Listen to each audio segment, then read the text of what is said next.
Saudações a todos! Nós vamos começar a nossa reflexão trazendo uma mensagem de um pai endereçada aos seus familiares, especificamente aos seus filhos. E ele se encontra no plano espiritual, preocupado com a situação que ele está vivenciando e deseja alertar a seus filhos. E ele coloca: eram tantos problemas a resolver. Tantos assuntos pendentes, tanta pressa e tantos compromissos. A morte não tomou conhecimento de nenhum deles. Interrompeu no tempo aprovado por Deus a encarnação que eu estava vivendo. Aqui, do plano espiritual, todos aqueles planos e compromissos tão importantes se apequenam e amesquinham, tornando-se ao mais das vezes insignificantes. O que é prioridade aqui acima de todas as outras prioridades da matéria é saber se eu me reconciliei com meus adversários, se fiz o bem que poderia ter feito, se me tornei menos egoísta, menos orgulhoso, menos vaidoso, se deixei para trás alguém que possa se queixar de mim, se fiz todos os esforços para cumprir com meus deveres, se não me faltou boa vontade para cada obra a realizar, e se o esforço estava presente nos meus estudos. Se minha atenção enxergou os que estavam sofrendo por onde passei. Se ao vê-los sofrendo, minha intenção foi de minimizar-lhes os sofrimentos e não julgá-los. Todas essas coisas nós sabemos que são a expressão do amor ao próximo. E apesar destas minhas palavras bonitas, eu não tenho muito destes tesouros para apresentar aqui nos céus. Não tenho moedas de bênçãos que as traças não roem, nem podem nos ser retiradas por nenhum malfeitor. Mas sigo caminhando para a frente, certo de que a misericórdia divina há de prover o necessário no presente para o meu adiantamento no futuro. Peço a vocês que, lendo estas linhas mal escritas, reflitam na maneira pela qual estão conduzindo sua encarnação e não cometam os mesmos erros que eu cometi. Guardem um tempo para analisar seu dia e para planejar seu futuro no plano espiritual. É aqui, ele quer dizer, no plano espiritual, né? É aqui que deve estar o foco principal de nossas ações. Todo o restante é material e fica na terra. Fiquem com Deus. Eu estou bem assistido nesta casa de Frei Fabiano de Cristo. Aí ele dá o nome dele, endereçando ali aos filhos, né? Então, nós sabemos, né, que a casa acolhe a muitos espíritos que permanecem lá em tratamento, tempo devido, até que seguem ali o seu rumo, né? Mas essa mensagem é muito significativa, né? Esse pai ali alertando aos filhos de uma forma muito, muito significativa, porque ela cai muito bem para todos nós. No início eram tantos os problemas a resolver, não é assim que nós vivemos normalmente? Com tantas coisas, uma agenda e assim vamos, né? E nem sempre no nosso dia nós abrimos aquele espaço, aquele clarão, né, para atender também às necessidades da nossa alma, do nosso espírito. Normalmente ficamos ali envolvidos apenas com a vida normal, com a parte material das nossas vidas, atendendo ali as necessidades do nosso organismo físico e nos esquecemos da nossa alma, do nosso espírito, né? E ele alerta para o que verdadeiramente tem importância, né? Quais são as prioridades do lado de lá. E ele diz que ele não possuía essas bênçãos de moedas, né? Valiosas, que valem como méritos, né? Quando temos essas conquistas.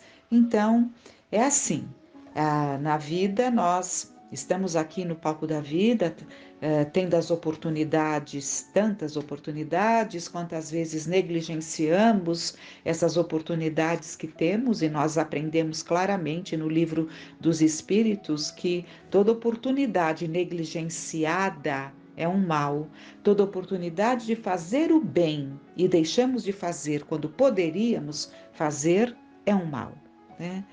E assim, chega um momento em que a vida nos chama, chega um momento em que a vida leva alguém do nosso convívio, do nosso afeto, né?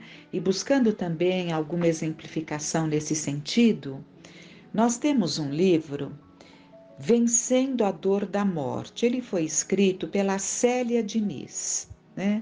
Ela faz um livro baseado ali na sua vida. Então, é uma história real de uma mãe, a superação da perda de seus filhos. E essa Célia Diniz, ela é muito conhecida, porque ela, desde a infância, ela conviveu com o Chico, porque seus pais eram ali muito íntimos do Chico, participando inclusive ali das sessões, de direção de sessão, né? E então ela cresceu no espiritismo ali em Pedro Leopoldo.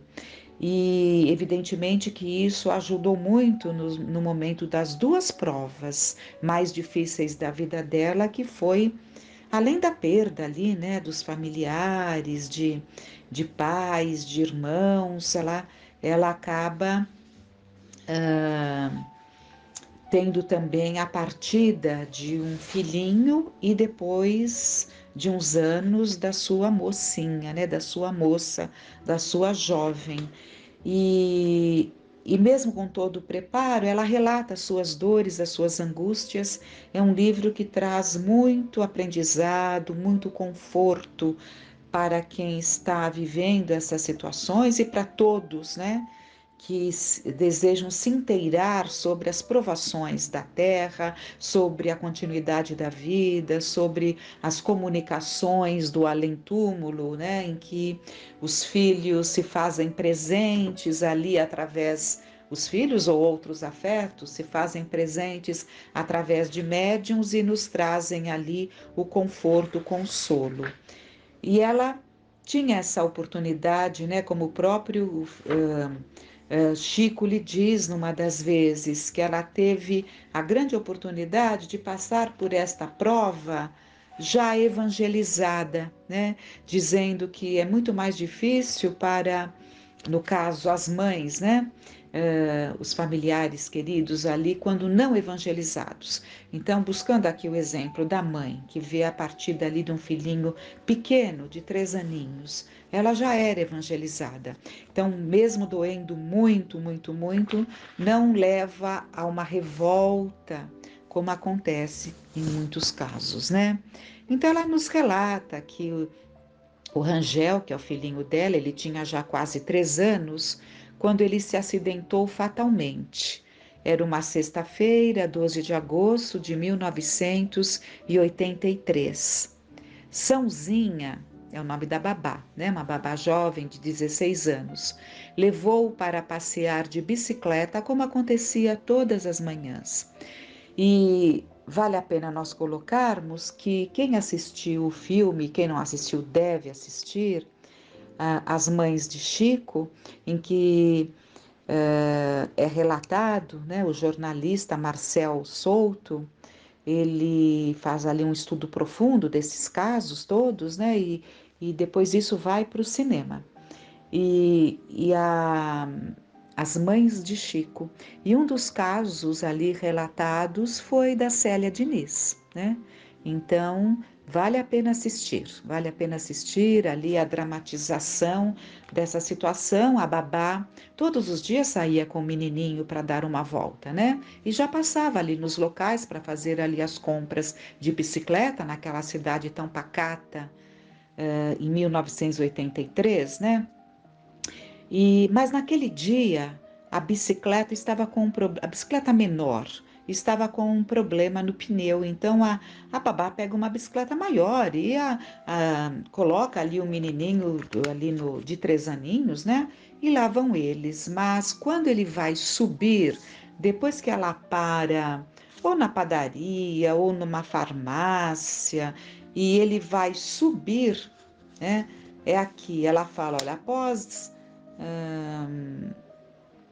não, eu não vou achar, mas não importa. Quando o menininho vai subir para sentar ali na garupa da bicicleta, ele dá um impulso maior que o necessário e ele cai do outro lado. Bate a cabecinha, um tombo bobo, um ferimento levíssimo, que poderia, como tantos outros tombos que as crianças levam, né? E que nós sabemos que o anjo da guarda da criança, o espírito protetor, ele está sempre ali vigilante para que não aconteça coisas que levem a um desencarne quando não é a hora de um desencarne, né? E as crianças são terríveis, então o espírito protetor de cada criança, todos nós temos um espírito protetor, mas na infância eles ficam como que, digamos, colados, né? Ali na criança para evitar-se uma situação quando não está no programa daquela criança, daqueles familiares, né? Viverem determinadas situações. E ele cai e fica ali meio choroso. Aparentemente os exames não acusaram nada, todos os médicos, tanto pediatra como todos os médicos que ela foi, nada, nada. E ele realmente estava mantendo equilíbrio, conversação normal, tudo. Mas daí, isso foi na sexta, no domingo de manhã ele já estava partindo. Olha, dentro do CTI, ao ser entubado para a pesquisa da causa de sucessivas convulsões, porque ele passa nessa noite de sábado para domingo, ele tem muitas convulsões, né? Meu filho sofreu uma parada cardiorrespiratória e se foi. 3 horas após a primeira convulsão, 3 dias depois da queda. A causa da morte só fui saber 4 meses depois, em um encontro com Chico Xavier em Uberaba. Porque os médicos se dedicaram demais, tanto para perceber ali o que estava acontecendo, quanto para impedir, né, que o Rangel partisse. Mas ele acaba realmente desencarnando e ela, depois de 4 meses, ela consegue ir lá para Uberaba, porque o Chico já estava em Uberaba, né? E o Chico fala para ela: estava na hora da partida de seu filhinho. Ele escolheu um belo dia de Nossa Senhora da Saúde. Na queda, seu filhinho teve microscópica hemorragia na região das meninges, imperceptível para os dedicados médicos que tanto sofreram junto com vocês. E penalizado reafirmou: como os bons médicos sofrem por nossa causa, não é, minha filha, né? Então, fazendo de tudo ali, né, para tentar reverter o quadro, mas muitas vezes não é para ser revertido, então não se consegue, por mais habilidades que se tenha, por mais dedicação que se tenha, né? E ela conta ali em outros momentos aqui no livro, que ela vai relatando tantas coisas das suas experiências, ela conta que ali no momento do velório, né, a mãe já tão calejada, também com perdas ali na família, né, próxima a ela, irmãos da Célia Diniz, o próprio marido da Célia Diniz, que é o pai dela, enfim. A mãe fala, porque ela fala para a mãe: como a senhora suportou tal dor tantas vezes? Tenha paciência, minha filha, essa dor vai passar. Naquele momento, não conseguia acreditar que passaria. Pensamentos horríveis teimavam em minha cabeça. Nunca mais conseguiria ficar alegre. A felicidade estava acabada para mim. Apegada às sensações daquele momento, eu ignorava a possibilidade de acreditar na esperança e não conseguia enxergar a situação como uma separação provisória em vez de um trágico adeus. E muito menos conseguia enxergar como a paciência poderia ser um recurso de superação. O que é a paciência, senão a virtude da tolerância diante do sofrimento para que ele não continue intolerável? Isso ela coloca no livro, né? Depois das reflexões, né? Não naquele momento em que ela estava tão doída. Se a paciência é a ciência da paz nas horas mais dolorosas da vida, na sombra escura da dor, chegamos a duvidar que um dia voltaremos a encontrar a paz.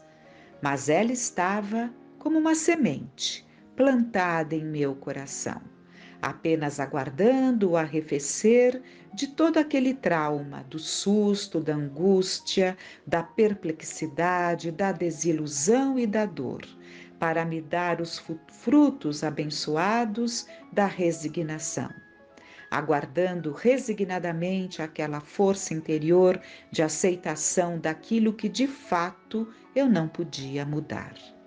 A dor está insuportável?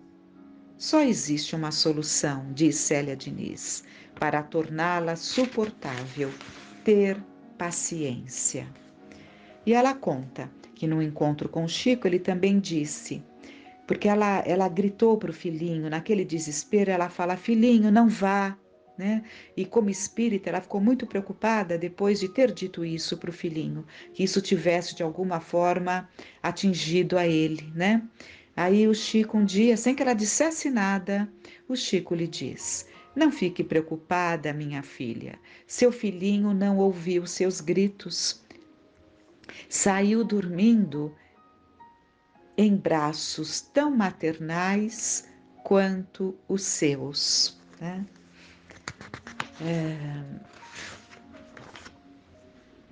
Depois, eu tenho que selecionar, é tanta coisa, né? Mas eu quero trazer, nesse tempinho final, uma coisa que não pode ficar sem nós trazermos, que é muito importante. Ela relata que quando ela se viu em melhores condições, né, num determinado dia, ela vai conversar mais calmamente com Chico, com quem ela tinha muita amizade. Então, quando me vi um pouco em condições de lidar... sim. A babá dizia: a senhora me perdoa, isso quando aconteceu. A senhora me perdoa, eu matei seu filho. Aí, quando ela estava um pouco melhor, ela fala para a babá. Ela esclarece, ela diz que esclarece a babá que ela não deveria ter saído numa bicicleta grande, né? Que ela era responsável pela queda, mas não pela morte. Ele poderia não ter morrido em uma quedinha tão boba, não havia o que perdoar, né? Então, ela diz que perdoa a babá. E relata: no meu primeiro encontro com Chico, sem que tenhamos entrado em detalhes, ouvi dele a pergunta: você perdoou a babá? Não, não é minha filha. Isso está no filme também. Você perdoou a babá? Não é minha filha. Olhando em seus olhos, sem precisar comentar nada, simplesmente respondi: perdoei. Você acha que fez muito perdoando. Deveria ter-lhe agradecido, porque foi dos braços dela que ele caiu, e não dos seus. Nem você, nem Aguinaldo suportariam o remorso, disse Chico com voz carinhosa e uma leve repreensão abrandada pela delicadeza. Aqui é uma lição importantíssima para todos nós. né? A empregada acabou sendo ali um instrumento, né? Por mais que ela tenha perdoado, né? A babá fica sempre. A gente sabe que a pessoa, né? Ela carrega isso para a vida. Essas situações nós carregamos para a vida, né? Então é sempre pedirmos muito a Deus, porque essas situações são difíceis, difíceis quando temos que enfrentar, e essa babá com certeza teria que sempre carregar isso, mesmo não tendo culpa, mesmo tendo sido esclarecido para ela toda essa situação, porque evidentemente a Célia Diniz, né, levou tudo isso para sua babá, para tranquilizá-la completamente. Mas que lição! Agradecer a babá, né? Porque se fosse com ela, a mãe, ou se fosse com o pai, que era alucinado pelo menino e o menino por ele, né? Eles não teriam suportado, né? Então, há razões, Deus, Deus é que sabe, né? Eles tiveram a bênção de não ser através deles, né? De nenhum dos dois. Ficam então essas lições para nós refletirmos, né? Muita coisa a refletir. Que fiquemos em paz.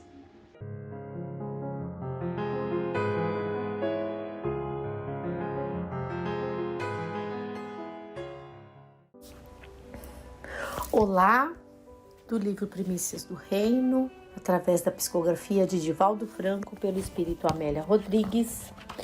Vamos dar sequência à leitura que iniciamos na semana passada, referente ao capítulo de número 11, o Tabor e a Planície.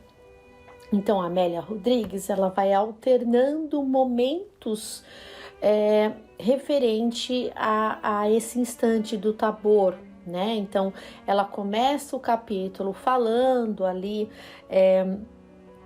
que Jesus estava acompanhado de Pedro, Tiago e João quando acontece o momento da transfiguração, né? Onde são vistos Moisés e Elias. E de quanto esse momento foi emocionante, importante. Ao mesmo tempo, ela relata, ela descreve a situação de um jovem obsediado e a busca do seu pai por Jesus, para que fosse ali sanada essa questão da obsessão que tanto subjugava esse moço, né, fazendo com que ele tivesse ataques. Ele era um jovenzinho, que ele tivesse essas crises, ela coloca como sendo um parasito espiritual que estava imantado, né, ao jovem ali, fazendo, né, com que o seu acesso, o seu desejo de vingança, né, projetava ali situações muito difíceis, como se fossem crises epiléticas. Ele se jogava ao solo, ele tentava se queimar, né, ele mesmo ateava fogo às suas vestes, né, o obsessor tentava afogá-lo. Então era uma situação ali extremamente difícil. E aí ela começa a relatar, né, os instantes da subida no Tabor, o clima de agosto, a vista que eles tinham dali de cima, que os discípulos até, né, chegam cansados e que começam ali, ficam meio que adormecidos, né, por conta do esforço físico. E Jesus começa a meditar. E aí ocorre, né, a transfiguração.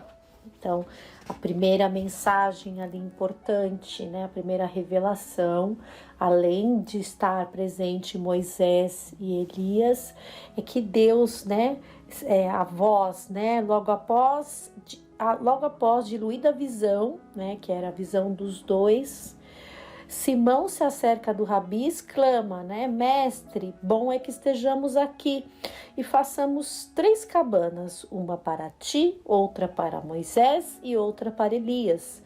O mestre fita o compadecido.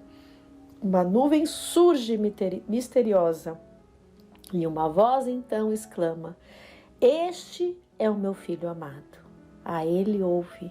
Então é a revelação, né, de que Jesus era aquele que estava sendo prometido e tão esperado, né? E Jesus pede a eles, né, o Rabi, no entanto, mais adiante no texto ela fala, nessa parte do capítulo, o Rabi, no entanto, exige-lhe silêncio. A verdade tem que ser dosada para o entendimento da argila humana. Foi nesse ponto que nós paramos na última sessão, né, na última palestra online. Então, muitas verdades são reveladas, né? Nós começamos a ler esse capítulo, até dando sequência ao texto que está em Caminho, Verdade e Vida, por Emmanuel, né?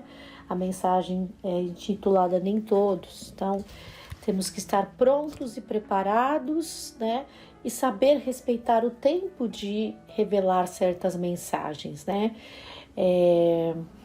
O tempo certo de agir e saber lidar com tesouros que a espiritualidade vai nos dando, que Deus em sua infinita sabedoria vai nos dando, vai nos colocando em contato com certas verdades que precisam ser meditadas, processadas, e o alcance ele vai se aprofundando, né? E nem todos estão preparados para ouvir, né? Então nós temos que também respeitar o tempo certo.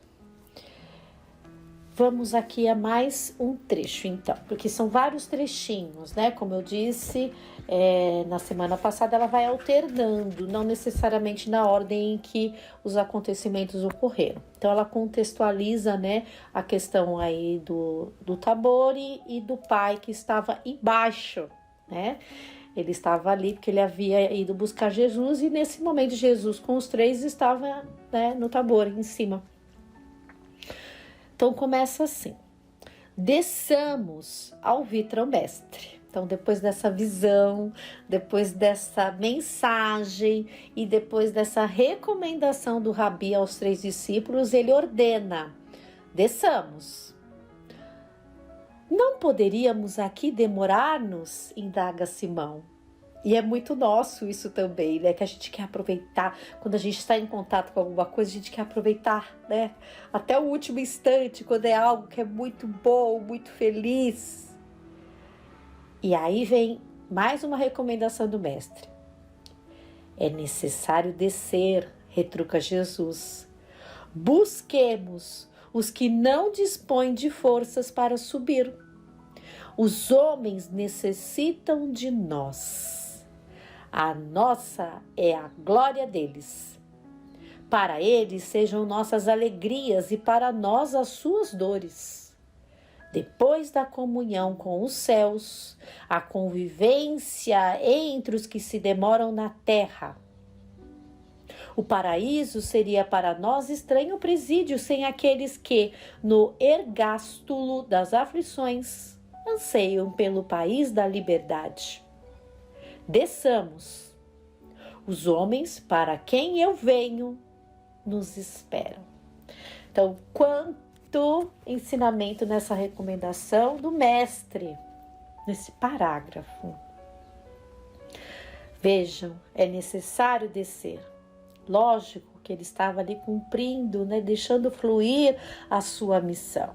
Havia sido feita essa revelação a eles, esse encontro, mas ainda havia muito por fazer, né? E fisicamente, né, esse descer e esse ascender, né, físico e espiritual. Não temos que fazer este caminho, né? Quando falamos dos tesouros do céu. Então, é ali onde nós nos reconhecemos, nós nos aprofundamos a nossa consciência e buscamos a ascensão. Mas existe um caminho a ser percorrido, né? Então, era necessário, né, para que se cumprisse tudo, né, todo o ensinamento ali da sua missão, ele teria que, né, descer. E os 3 que estavam juntos também, porque seria parte do aprendizado deles esse contato. Assim como é o nosso caso. Deus é tão maravilhoso que Ele nos deixa junto daqueles que estão acima de nós, espíritos que estão mais evoluídos, né? Pensamos numa família. Dentro, né, felizes são aqueles lares venturosos, onde tem ali abrigo um número muito grande de espíritos elevados. Mas existe, na maioria dos casos, uma mescla, uma mistura de espíritos que estão à frente e de espíritos mais necessitados. A doutrina espírita nos traz isso, né? Às vezes um espírito que ele não conseguiu aproveitar a passagem, estar junto daqueles que ele ama, ele está distante deles, por conta de suas escolhas tristes. E aí ele fica dentro de um lar, ele é acolhido dentro de uma outra família, sendo que a família dele espiritual, aqueles que ele ama, estão vibrando por ele também para que ele volte, né? E esse contato com o bem, esse exemplo é maravilhoso, porque faz com que a gente cresça. Quando estamos em contato com um mestre, com alguém que sabe mais do que a gente cresce. Então, é a misericórdia divina. Então, Jesus precisava ainda ficar alguns instantes e, nesse contato, ensinar a todos nós, deixar o seu legado, né? E uma outra coisa que eu pensei aqui, né? Quantos espíritos de luz, né? Tomemos aqui como exemplo, exemplos que nós conhecemos, né? O nosso querido Frei Fabiano de Cristo e Dr. Bezerra são mentores espirituais que estão ali muito, muito acima de nós. E por amor, eles estão ligados à Terra. Eles estão nesse trabalho incessante de despertar nossas consciências, de nos encorajar do bem, de nos guiar, de nos orientar, né? Por acréscimo da misericórdia do Pai e de Jesus. Eles estão junto de nós, né? Nós precisamos ter o contato com esses espíritos abençoados. Eles vêm, né, para nos ajudar, né? Vem aqui, deixa eu ver o trecho que ele fala, né? Depois da comunhão com os céus, a convivência entre os que se demoram na terra, e nós estamos, né, nos demorando na terra, mas nos demorando no sentido da matéria, né? No sentido de não estarmos evoluindo com a velocidade que deveríamos. Estamos evoluindo sim, né? Já temos o contato com Jesus, com Deus, com o cristianismo, estamos evoluindo, né? Mas estamos nos demorando, né? E bendita é a oportunidade de estarmos aqui neste planeta abençoado, encarnados, que saibamos aproveitar cada instante, cada oportunidade para nos libertarmos das nossas dificuldades, né? Aí ela começa um outro trecho, né? Como eu disse, são vários trechos. Na descida do monte confabulam, né? O mestre ordena para descer, eles começam ali, né, a jornada de volta. Rabi, indagam como receosos.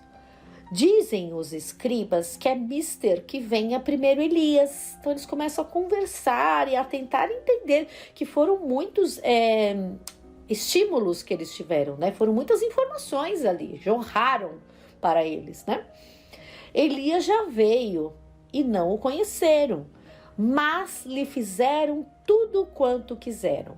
Assim farão também padecer o Filho do Homem. Então são as palavras de Jesus respondendo aí essa indagação dos 3 discípulos. Então entenderam os discípulos que lhes falara de João Batista, né, o precursor. A nova revelação de ser Elias João Batista renascido surpreende os companheiros que começam a compreender os inescrutáveis desígnios do Pai. Os espíritos estão estuantes de felicidade, a festa em seus corações. Que revelação, né? Que revelação, mais uma. Olha que importante. Então, o coração jubiloso de participar desse banquete, né, dessa revelação importante que ficou para nós. Mais um trecho. Jesus e os discípulos continuam descendo. O dia esplende, os acontecimentos são sóis em suas almas. E nos ilumina mesmo, né? Que ventura participar desse banquete. E que nós, dentro da nossa realidade, nós possamos sentir essas bênçãos que recaem sobre nós, como oportunidade de esclarecimento, de refazimento, de encorajamento, porque essas verdades, elas nos são ditas diariamente. Essas vibrações amorosas que são emanadas por esses espíritos de luz, elas estão entre nós, estão a todos os instantes, então que nós possamos sintonizar com elas, né? Vamos lá. A plataforma do Tabor fica para trás. A planície imensa se estende embaixo. Então, eles vão já se aproximando ali da realidade, né? Do que estava ali por aguardá-los. Lá estão as criaturas sofredoras e ansiosas, os companheiros aguardando. Amedrontados, os discípulos se revezam. São os outros, tá? Os outros que estavam lá embaixo. Afasta-te, Satanás, exclama Judas, irado, enquanto o obsesso ulula. Então, ela tinha narrado essa situação difícil e que o pai havia ido em busca de Jesus. Então, os outros 8 estavam lá embaixo e já estavam tendo contato com o jovem obsidiado. Filho das trevas, semente de Beelzebu, brada Tadeu, com a voz rouca e os olhos injetados. Por quem és? Abandona a tua vítima. Então, os discípulos já tinham ali tanto contato com Jesus que eles estavam ali fazendo o trabalho, ali tentando de alguma forma consolar, ajudar, né? Eles foram buscados, né? Procurados para isso. Decaído, imundo, vocifera pálido e suarento, Natanael, eu te exorto a que retornes às ginas. Curiosos, se acercam dos gritadores, enquanto o endemoniado, como se multiplicasse as forças que o vampirismo espiritual consome, mais se debate no solo e corcoveia, exasperado, a ameaçar o débil corpo em convulsão, semi-vencido. Então, a esta altura da narrativa, nós já podemos entender que nada do que foi feito, mesmo por corações ali que estavam buscando ajudar de boa vontade, havia dado resultado. Pelo contrário, o espírito estava ali obsediando a sua ação mental, né? Aquela ligação mentalmente a mente com o obsediado estava prevalecendo, né? Parecia que o jovem estava pior ainda do que quando ele chegou, e sendo que ele já chegou num estado muito difícil, né? É o próprio Dybbuk, soluça desanimado Felipe. Isso é comum, né? Quando a gente vê que a gente tenta fórmulas ou que a gente tenta, né, que os nossos esforços não estão tendo efeito. E vejam que ela coloca aqui que existe essa multidão que está testemunhando. Nada conseguiremos, arremata o filho de Cleófas. Onde andará o mestre? Indaga perturbado Simão, o zelote, que não vem socorrer-nos? Não saberá ele de nossa aflição? Sempre a nossa hesitação, né? Então, estão ali se esforçando e tudo mais, mas onde que está o mestre? Por que ele não vem nos socorrer? E o mestre estava, né, como nós sabemos, estava a caminho. Estava descendo, estava a caminho depois do momento da transfiguração. Entreolham-se, estremecem, enquanto o obsidiado espumeja e se debate. falam todos de uma vez, grito inutilmente. Aí, né, quando se perde tudo, né? Todo mundo tá tentando de tudo, né? Como dizem, e nada está sendo ainda surtindo resultado. Aí já vira aquela coisa meio desordenada, né?